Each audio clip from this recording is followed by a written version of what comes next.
I want you to meet Marcella Kerr. Marcella is 33 years old, brown hair, blue eyes, 5'7" tall, 123 pounds. Marcella was last seen in Austin, Texas, trying to parallel park her 15-foot sedan in a 12-foot parking space.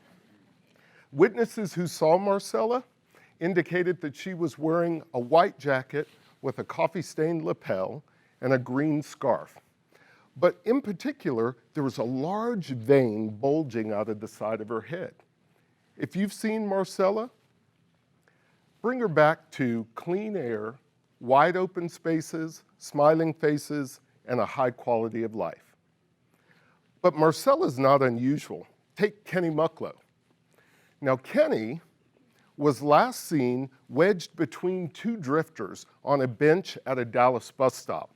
His son's book report in one hand and a stale energy bar in the other. If you've seen Kenny, please send him back to clean air and family-friendly neighborhoods. Now, of course, there's Tito Ramirez. Tito was last spotted stuck in Houston traffic at a toll road, shoving a microwave sausage biscuit in his mouth. Seen him? If you have, Tito's family would really, really love for you to send him back to 265 days of sunshine, great business opportunities, and a high quality of life. In 2006, when this campaign first ran, there were many Marcellas, Titos, and Kennys out there, and we asked them to come home to Midland. It was an advertising and branding strategy that was not only recognized in the ad world as brilliant, absolutely brilliant, but the Dallas Morning News even took a shot saying, "We truly admire your spunk, Midland. Your campaign was genius." Now back then, Midland was ranked as one of the most affordable US cities. We had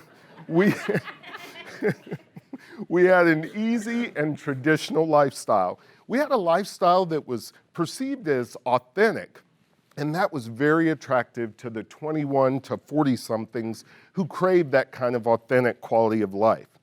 Now, as your laughter shows, to say things have changed would be an understatement. But there's one thing in particular, or at least one thing, that hasn't really changed, and that's Midland's need to strengthen its brand.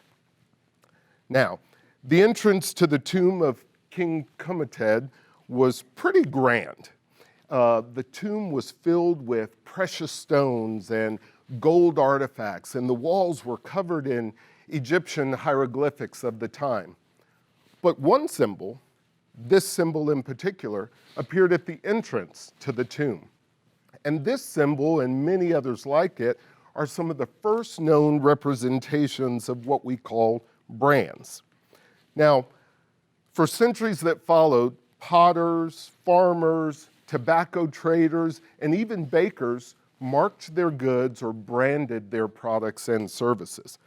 But it wasn't until about the 19th and 20th centuries that, with the advent of mass marketing and the Industrial Revolution and the mass manufacturing of prepackaged goods, that branding really became a thing. It became a thing that companies and their marketing departments ultimately began to embrace because they knew it would yield better profits, stronger sales, and the like. Companies loved the idea of branding. But today, and by today's standards, branding really isn't about logos or... I forgot that was up there. Branding isn't really about logos or trademarks or anything of the like. In kind of this hyper-competitive global marketplace that we find ourselves in, they're bigger than that. Brands are really personalities. Brands tell stories. Brands evoke emotions. Brands are really something that should be labored over and thought about over and over and over again. Brands, people in my profession believe, are the sum total of impressions and perceptions that a customer has based on every single interaction they have with you, your product, or your service. Now, Remember this about brands, and I know this sounds kind of academic, but brands today exist in the minds of your customers, not in your company. Brands exist in the minds of your customers, not in your company. Now, to demonstrate this point, this is the somewhat audience participation part of this. If you have your mobile phone, I'd like you to get it out. And if you don't have, while everybody's getting out their mobile phones, if you don't have your mobile phone with you, you're part of a very unique club. 8% of people do not have their mobile phone within 10 feet of them at every given time. So you're part of that club. The downside is you won't be able to participate, all right?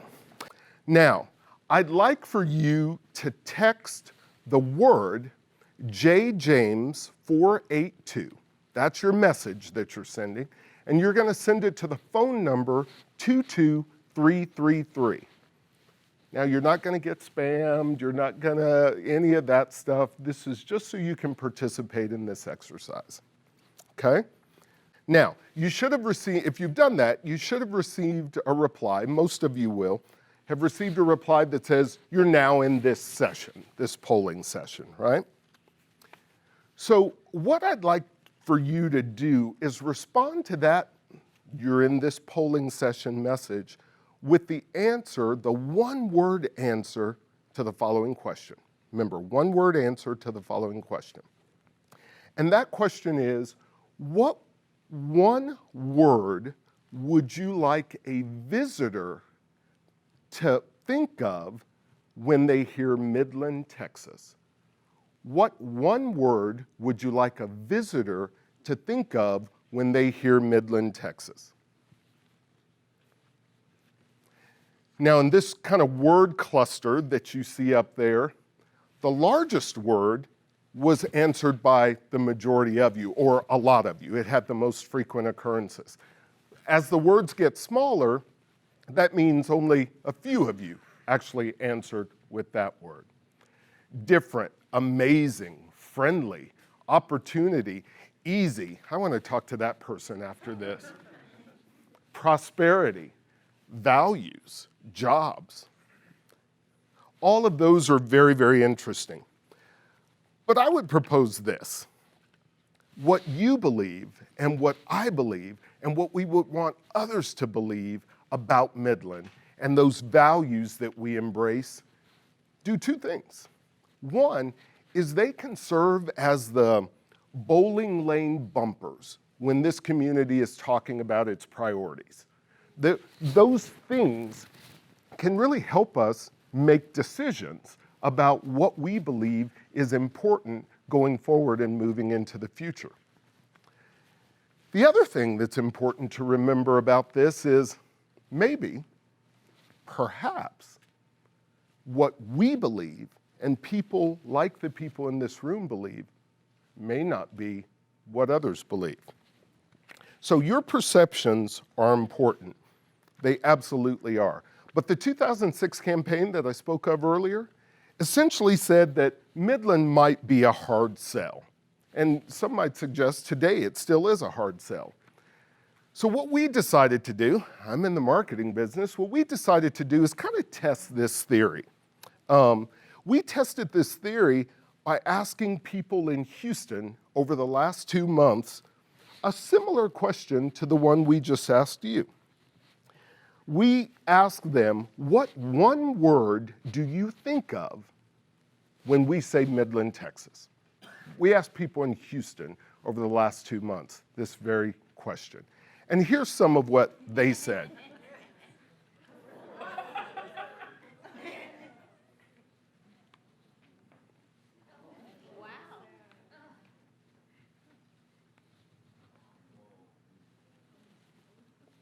I think that makes you feel the way I felt when a member of my staff said, here's what they said, good luck. Meth, oil, S-hole, fill in the blank. Never, tumbleweeds, cows. This is unscientific, I'll admit that, and that's full disclosure. But this is what in this unscientific poll of people in Houston think of when they think Midland, Texas. It's very, very fascinating, very, very interesting, and to some degree disappointing. But it certainly does underscore the point that your brand matters. And what we believe about Midland may not be what others believe. And what's interesting about Houston is we get a lot of people who live in Houston coming to visit Midland to consider whether they want to relocate here. And if those are their opinions, wow. So just as striking, or we found it just as striking, was another poll we took. We decided we were going to go to the location that every visitor to Midland who may be considering relocating here will likely go to. We went to Starbucks. And we did that because we wanted to publicly apologize for the picture we showed earlier. So we decided we'd go to Starbucks. And we talked to who we believe are some of the frontline folks in this brand shaping and perception molding kind of thing we're talking about today. So we talked to employees of Starbucks. And we asked them the exact same question we asked the people in Houston. And here's what they said.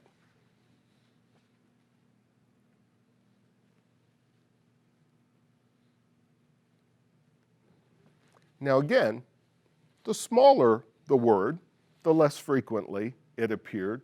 The larger the word, the more frequently it appeared in this poll or this survey. Expensive, oil, boring, drugs. And I had to laugh at boring for a couple of reasons, but I remember traveling to London for 2 weeks of every month for about 3 years when I was in TOMCAT. And I started meeting a lot of locals, and they all said, God, there's nothing to do here. London, there's nothing to do here. So everybody says that, so I kind of intellectually kind of discount that. But that is what they said. And again, what this exercise believes, and please don't leave here saying, you know what John James said about Midland? This is unscientific. It is not a typical poll. So there may be other things, but I would argue that this gives you a glimpse, some insight into what others might be saying about Midland. And others includes people who might very well be on the front lines of our community when visitors are considering whether to come here. So no matter what we believe, the people in this room, the people who are very civically engaged, what this exercise tells us is that there are others out there who believe something different. And I would contend that you can set as your priority having the best schools, and that is so critical. That is probably tops on my list as well. And you can also set as one of your priorities building infrastructure so that we can build more houses and make things more affordable here. Again, another good priority. Best parks, best everything, best tortillas at Rosa's. That is not enough. Because if I have a mental hurdle about moving to Midland in the first place, and you add to that, well, their schools might not be as great or blah, blah, blah, blah, blah. I'm probably not gonna move here, or the price tag is very, very high when it comes to things like that. We can have the best of everything, but if our brand is something that contradicts that, it's gonna be very difficult. So, I wanna leave you with this thought that branding matters. The words we use matter. The words others use matter. The fact that Southwest Airlines is not the most on-time airline in the country, but we believe they are, is because they tell you every time they land, another on-time flight by Southwest Airlines. So we believe it. They must be the most on-time airline. Our words matter. And if we can change our words, and if we can change their words, we can certainly change Midland's world. Thank you all very much.